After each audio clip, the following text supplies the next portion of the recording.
मुझे तो छोटा ससुराल चाहिए। खन्ना परिवार में 5 सदस्य थे। प्रदीप, प्रदीप की पत्नी शीला, उसका बेटा गगन, गगन की पत्नी विमला और गगन की एक बहन कविता। आजकल उनके घर में कविता की शादी की बात चल रही थी। अब कविता की भी शादी हो जाए तो हम लोग गंगा नहा ले। हाँ भाग्यवान, सही कहा तुमने। लेकिन अपनी बेटी के लिए अच्छा लड़का मिलेगा कहाँ? दुनिया में अच्छे लड़के बचे ही कहाँ हैं? अरे ऐसी बातें ना करो, भगवान ने चाहा तो कोई संस्कारी लड़का मिल ही जाएगा। क्या बातें चल रही है? कविता की शादी की बातें कर रहे हैं। तेरी नज़र में कोई अच्छा लड़का हो तो बता। मेरी नज़र में एक अच्छा लड़का है। मेरी मौसी है ना, उनके पड़ोस में रहता है। बहुत अच्छा लड़का है और लड़का बहुत ही संस्कारी है। अरे भाभी, आपने इतनी जल्दी एक रिश्ता बता भी दिया। और क्या, 5G का ज़माना है भाई। लेकिन तू 5G की स्पीड से घर का काम तो नहीं करती। माँ जी, आपको तो बस बहाना चाहिए ताना मारने का। अरे आप लोग शुरू मत हो जाओ, रिश्ते पर ध्यान दो। अगर खानदान अच्छा है तो उनको बुलवा लो। हाँ और क्या, बुलवा लो, चट मंगनी पट ब्याह करवा देंगे। पिताजी देखिए ना, माँ को कितनी जल्दी है मुझे यहाँ से भगाने की। अरे इसमें भगाना क्या, बेटियां तो पराया धनी होती है। कब तक स्कूल में बच्चों को पढ़ाती रहेगी? कब तक से क्या मतलब है? मैं तो शादी के बाद भी पढ़ाऊंगी। शादी करके जॉब छोड़ थोड़ी ना दूंगी। ठीक है, तुम शादी के बाद भी जॉब करना, मैं उन लोगों को बुलवा लेती हूँ। अगले दिन कविता को देखने लड़के वाले आते हैं। ये लोग मुझे सिर्फ देखने आए हैं या मुझे ले जाने के लिए बारात लेकर आए हैं इतने सारे लोग? हे भगवान। आइए आइए, बैठिए बैठिए, मैं कविता को बुलवाती हूँ। विमला, जाओ कविता को लेकर आओ। उसके क्या पैर नहीं है जो लेकर आऊँ? कुछ कहा क्या तुमने? नहीं कुछ नहीं, लेकर आती हूँ मैं। कविता को जो लोग देखने आए थे उनका काफी बड़ा परिवार था। आओ बेटा, सबके पैर छुओ। हे भगवान, इन सबके पैर छूते छूते तो मेरी कमर में दर्द हो जाएगा। लेकिन क्या करूँ, छूना तो पड़ेगा। खुश रहो बेटा, खुश रहो। सबके पैर छूने की जरूरत नहीं है, थक जाओगी तुम। बैठो आराम से। गॉड, थैंक गॉड, बुढ़िया में अकल तो है। लेकिन मैं इतने बड़े परिवार में शादी नहीं कर सकती। कैसे मना करूँ इस रिश्ते के लिए? क्या बात है बेटा, इतना चुप चुप क्यों हो? नहीं कुछ नहीं, मैं ना कम ही बोलती हूँ। फिर तो मेरे बेटे की लॉटरी लग गई। वो लोग काफी देर बैठकर बातें करते हैं और फिर सोचकर बताएंगे ये कहकर वहां से चले जाते हैं। लड़का तो अच्छा है। लड़के के साथ साथ परिवार भी बहुत अच्छा है। मैं तो कहता हूँ आपको इसी समय हाँ कर देनी चाहिए थी। पर मुझे ये रिश्ता पसंद नहीं आया। क्यों, तुझे क्या कोई राजकुमार चाहिए जो सफेद घोड़े पर बैठकर आए और तुझे ले जाए? नहीं, मुझे इस लड़की की शक्ल अच्छी नहीं लगी। मेरी मानो कविता, शक्ल पर ध्यान मत दो। शक्ल तो कल को बदल जानी है, स्वभाव देखो।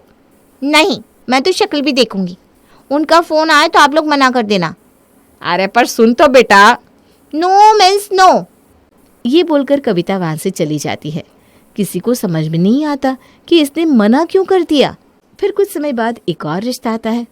बड़ी मुश्किल से एक अच्छे खानदान का अच्छा दिखने वाला लड़का मिला है। अब इसमें कोई कमी मत निकालना। अरे ये क्या बात हुई? कमी होगी तो बताऊंगी ना। शादी एक बड़ा फैसला होता है, ऐसे थोड़ी ना कर लूंगी। हाँ ठीक है। वो लोग आ गए हैं, 5 मिनट बाद बाहर आ जाना। हे भगवान, आई होप आज मेरी पसंद का रिश्ता आया हो, वरना मैं क्या करूंगी। चलो कविता, माँ जी बुला रही हैं। आओ बेटा, यहाँ पर बैठो। शिट, आज भी भीड़ आई है। ये लोगों के इतने बड़े बड़े परिवार क्यों होते हैं? आपकी बेटी तो बहुत खूबसूरत है। मेरे बेटे के साथ इसकी जोड़ी बहुत सुंदर लगेगी। पर जोड़ी ज्यादा अच्छी भी नहीं होनी चाहिए, वरना नजर लग जाती है। क्या मतलब? अरे ये क्या बोल रही है तू? नहीं, मेरा मतलब बहुत ज़्यादा खूबसूरती एक जगह पे इकट्ठा नहीं होनी चाहिए ना।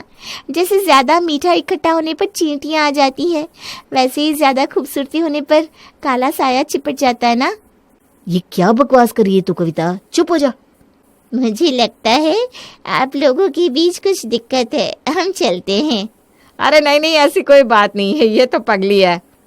हाँ तो हमें अपने बेटे के लिए पगली पत्नी नहीं चाहिए, समझे? अरे आंटी सुनिए तो। नमस्ते जी, माफ करिए हमें।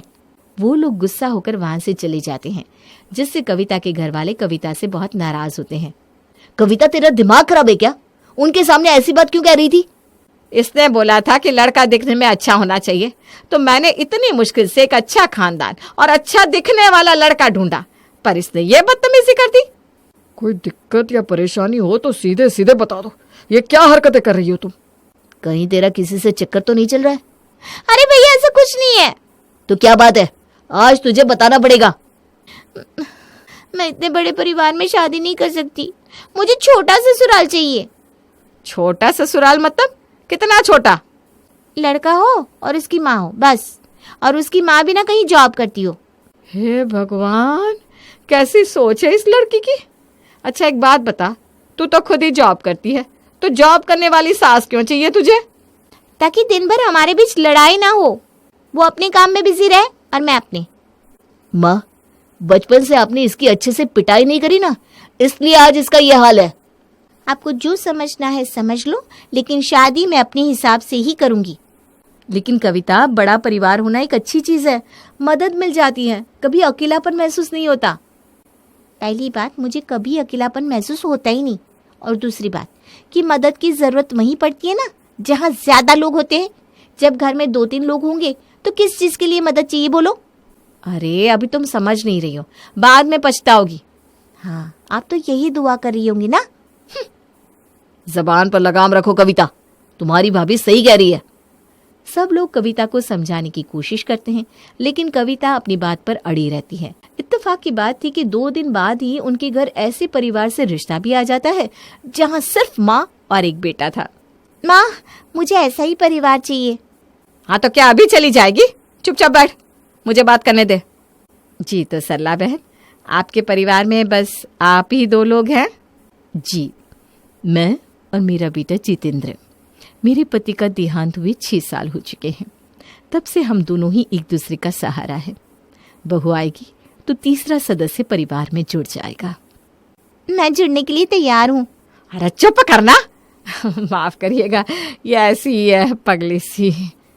अरे ये तो अच्छी बात है, इंसान को खुश मिजाज होना ही चाहिए। वैसे आपको तो काफी दिक्कतें होती होगी ना, क्योंकि बेटा काम पर चला जाता होगा, आप अकेली रह जाती होंगी घर में।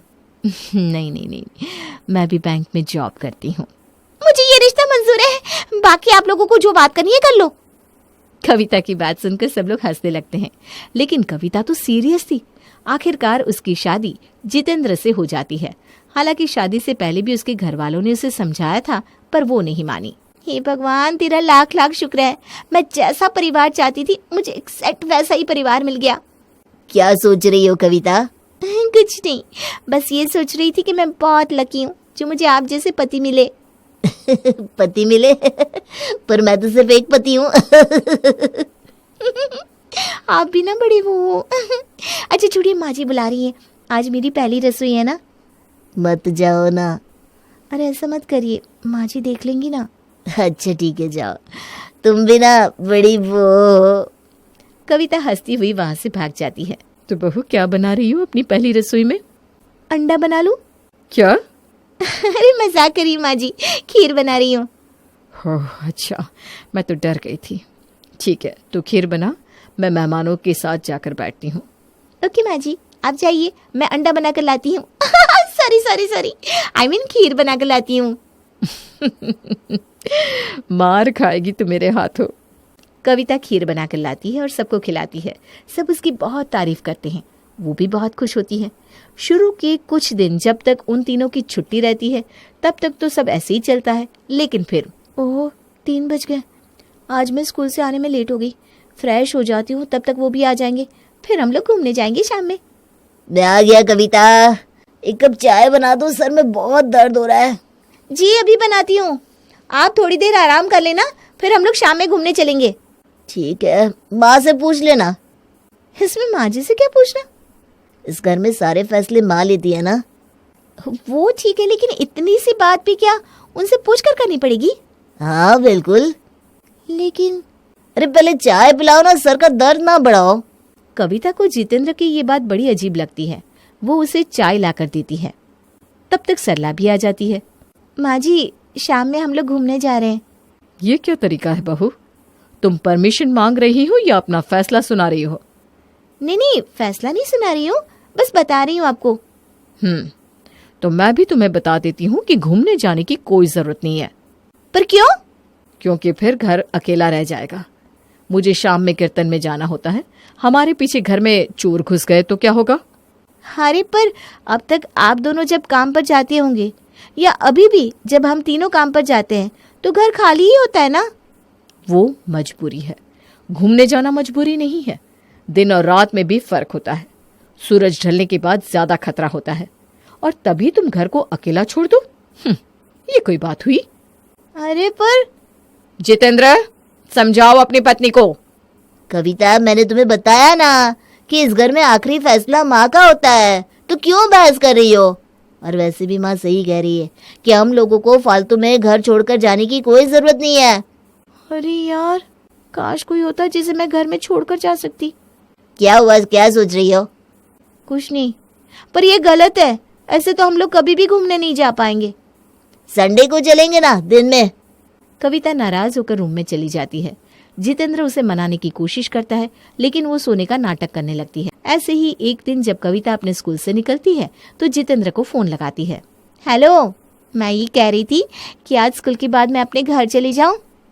रोज अपने ही तो घर जाती हो, आज फोन करके क्यों पूछ रही हो? अरे मेरे पति परमेश्वर, अपने घर मतलब अपने मायके चली जाओ। ओ, तो ऐसा बोलो ना। तुम एक काम करो, माँ को फोन करके पूछ लो। अरे यार, सॉरी, पर उनसे पूछना तो पड़ेगा, वरना वो मेरी बैंड बजा देगी। ठीक है, पूछती हूँ। कविता गुस्से में अपनी सास को फोन लगाती है। माँ जी फिर से कहीं वही ना बोलने लगे जो उस दिन कह रही थी, पर क्या करूँ, बात तो करनी पड़ेगी। हाँ कविता, क्या हुआ? जी माँ जी, मैं ये कह रही थी कि मैं अपने घर मतलब अपने मायके चली जाऊँ स्कूल के बाद। और घर पे खाना कौन बनाएगा? वो ना करो। अगर तुम मायके चली जाओगी तो खाना नहीं बनेगा, और दूसरी बात, घर में भी कोई नहीं होगा। मुझे कीर्तन में जाना होता है, और जितेंद्र का तुम्हें पता है, वो आजकल शाम में टहलने निकल जाता है। इसलिए एक इंसान को घर में होना ही चाहिए। तो इस हिसाब से मैं तो अपने मायके जा ही नहीं पाऊंगी। शादी करके ससुराल आई हो तो तुम्हारा घर अब यही है। कभी कोई फंक्शन हो तो चली जाना, ऐसे फालतू में जाने की जरूरत नहीं है। ये गलत बात है माँ जी। कुछ गलत बात नहीं है। जितेंद्र से पूछ लेना, मैं अपने मायके कितना जाती थी, और इतना ही मन हो रहा है अगर मायके वालों से मिलने का तो उन्हें यहाँ बुला लो। कविता को तो रोना आने लगता है। वो आगे बात भी नहीं कर पाती और फोन काट देती है। भगवान, ये क्या है? ये क्या हो रहा है? कहीं मैंने इस परिवार में शादी करके गलती तो नहीं कर दी? कहीं मेरे माँ बाप सच तो नहीं कह रहे थे कि परिवार बड़ा होना ही अच्छा है? नहीं, ऐसा नहीं हो सकता। खाना बनाने की और घर में किसी के ना होने की दिक्कत ही है ना, तो मैं एक नौकर रख लूंगी घर में। हाँ, बेस्ट आइडिया। ये सोचते कविता घर पहुंचती है और जितेंद्र से कहती है, मुझे ना घर में नौकर रखना है। ठीक है, माँ से पूछ लो। मेरा भी दिमाग खराब है जो मैं आपसे बात करने आ गई। डायरेक्ट माँ जी के पास ही जाना चाहिए था, क्योंकि आपके मुंह से तो बस एक ही बात निकलती है, माँ से पूछ लो, माँ से पूछ लो। अरे तो और क्या बोलूँ माँ? रहने दो, आप जा रही हूँ उनसे बात करने। कविता जाकर सल्ला से बात करती है। माँ जी, हम तीनों ही जॉब करते हैं, तो घर में थोड़ी सी दिक्कतें आ रही हैं, तो मैं सोच रही थी कि घर में नौकर रख लेते हैं। कौन सी दिक्कतें आ रही है? सुबह नाश्ता बनाकर जाती हो तुम, वापस आकर खाना भी बना लेती हो। दिक्कत कहाँ है? यही तो दिक्कत है कि मुझे अपने लिए समय नहीं मिल पा रहा है। पिछले 26 सालों से मैं भी यही कर रही हूँ। मुझे तो कभी कोई दिक्कत नहीं हुई, और अपने लिए तुम्हें क्यों समय चाहिए? छोटी सी बच्ची हो क्या तुम, जो तुम्हें गुड्डे गुड्डियों से खेलना है बैठ के? अरे माँ जी, आप हर बात को गलत ही ले जाती हो। मैं कोई बात को गलत नहीं ले जा रही हूँ। तुम्हें अगर अपने मायके के चक्कर लगाने के लिए या फालतू फोन पर बात करने के लिए समय चाहिए तो ये कोई कारण नहीं है। आपको जरा भी नहीं लग रहा कि आप गलत कर रही हैं? चलो ठीक है, अगर मैं मान भी लूं कि ये गलत है, तो 100 बात की एक बात यह है कि हमारे घर में बहू ही खाना बनाती है। बाहर के किसी के हाथ का खाना पसंद नहीं किया जाता। ये तो जबरदस्ती के नियम है। जो है सो यही है। तुमने सोच समझकर इस घर में शादी करी है। अब मैं और बहस नहीं कर पाऊंगी, मैं सोने जा रही हूँ। कविता पहले जो सिर्फ सोच रही थी, अब उसे उसका एहसास भी हो रहा था कि शायद सचमुच उससे इस परिवार में शादी करके गलती हो गई है। मुझे छोटा ससुराल चाहिए था, लेकिन इस छोटे ससुराल ने तो बड़ी दिक्कतें खड़ी कर दी है। घर पे फ़ोन करके माँ से बात कर लेती हूँ, थोड़ा सही लगेगा। हेलो माँ, कैसी हो? हाँ मैं तो अच्छी हूँ, तू कैसी है बेटा? आवाज से उदास लग रही है। हाँ माँ, उदास ही हूँ। आप लोग सही कहते थे, मुझे बड़ी फैमिली में ही शादी करनी चाहिए थी। अरे अब क्या हो गया मेरी बच्ची? कुछ नहीं, बस यूं ही। अब मैं अपने ससुराल की बातें आपसे शेयर तो नहीं करूंगी, लेकिन बस ये बताना चाहती हूँ कि आप लोग सही थे। अरे पर हुआ क्या? बाद में बात करती हूँ, माँ जी बुला रही है। कविता फोन रख के सरला के पास जाती है जहाँ जितेंद्र भी बैठा था। क्या हुआ माँ जी? तो मैं ये कह रही थी कि मैंने उस बारे में सोचा और मुझे एहसास हुआ कि तुम सही कह रही थी। घर में दिक्कतें तो हो रही हैं, इसलिए मैंने फैसला किया है कि तुम जॉब छोड़ दो, उससे सारी दिक्कतें दूर हो जाएंगी। क्या? ये तो कोई हल नहीं हुआ समस्या का। मुझे मेरी जॉब से बहुत प्यार है, मैं जॉब नहीं छोड़ सकती। दिक्कत की बात तो तुमने ही की थी ना, और अब दिक्कत को सही करने के लिए तुम बलिदान देने को भी तैयार नहीं हो, तो सब कुछ सही कैसे होगा? तो आप मुझसे कह रही हो कि मुझे दो चीजों में से एक को चुनना पड़ेगा, या तो मैं अपना समय और अपना मायका चुन लूं, या अपनी जॉब। हाँ ऐसा ही कुछ। आप कुछ क्यों नहीं बोल रहे हैं? माँ सही कह रही है, हम तो ऐसी ही बहू लाना चाहते थे जो घर में रहे। तुम मुझसे शादी क्यों करी? हमें लगा था तुम शादी के बाद जॉब छोड़ दोगी। तो ठीक है, मैंने फैसला कर लिया है। मैं भले ही साल में 2 बार अपने मायके जा पाऊं और 1 बार घूमने जा पाऊं, लेकिन मैं जॉब नहीं छोड़ूंगी। आप ही ने कहा था ना कि ये मेरा घर है अब, तो ठीक है, मैं इस घर में रहूंगी और जॉब करूंगी। कविता ने कितना बड़ा पत्थर अपने दिल पर रखकर ये बात बोली थी, ये उन दोनों को नहीं पता था। उसे समझ में आ गया था कि इतना छोटा ससुराल उसके लिए सही नहीं है, लेकिन अब बहुत देर हो चुकी थी।